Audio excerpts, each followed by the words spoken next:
మీ business ఏదైనా మీ ఊర్లో promotion చేయాలంటే అది సుమన్ టీవీతోనే సాధ్యం. ఇప్పుడే సంప్రదించండి. సచివాలయ సిబ్బందిలో ఒకరు ఈ పెన్షన్ పంపిణీ విధానంలో భాగంగా 6,500 రూపాయలు మాత్రమే ఉద్యోగ పంపిణీ కార్యక్రమంలో 6,500 రూపాయలు మాత్రమే చేతికి ఇవ్వడం జరిగింది. 500 రూపాయలు ఎందుకు కట్ చేశారు అని చెప్పేసి మన సుమన్ టీవీ వాళ్ళు అడిగే ప్రయత్నం చేశారు.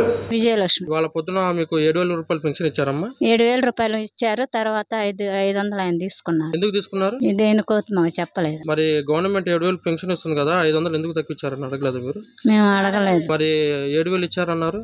7,000 తర్వాత ఫస్ట్ 7,000 ఇచ్చాడు, తర్వాత 500 ఇవ్వమన్నాడు. ఇచ్చాం, మళ్ళీ కంప్లైంట్ ఇచ్చాం. మేము ఎవరు కంప్లైంట్ ఇచ్చారు? మున్సిపల్ కమిషనర్ గారు కంప్లైంట్ ఇచ్చారు. అయితే ఆయన వచ్చి ఏం చేశారమ్మా? ఆయన వచ్చి ఏం చేశారు, ఆ అబ్బాయికి ఇట్లా చెప్పి మా 500 మాకు ఇచ్చారు. మీ 500 మీకు తిరిగి ఇచ్చారు. అతను ఏం చేశారు? చేశారు. రాములమ్మ. ఈ రోజు మీకు పెన్షన్ ఇచ్చారమ్మా? ఇచ్చారు. ఎంత ఇచ్చారు? 6,500 ఇచ్చారు. 6,000 అంటే గవర్నమెంట్ 7,000 ఇవ్వమని చెప్పారు కదా, 6,500 ఎందుకు ఇచ్చాడు?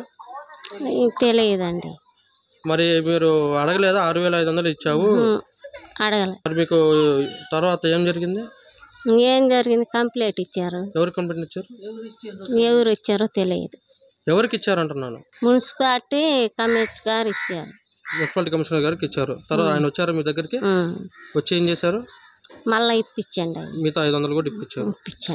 రమాదేవి అండి. ముందు 6,500 ఇచ్చారు.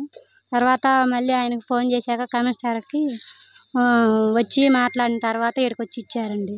అసలు 6,500 ఎందుకు ఇచ్చారమ్మా? తెలియదండి, మేము అడగలేదు, ఆయన చెప్పలేదు. ఆయన ముందు ఫస్ట్ వాళ్ళ కాడ తీసుకున్నట్టే మేము అనుకున్నామండి. ముందు తీసుకున్న వాళ్ళు ఉన్నారు కండి.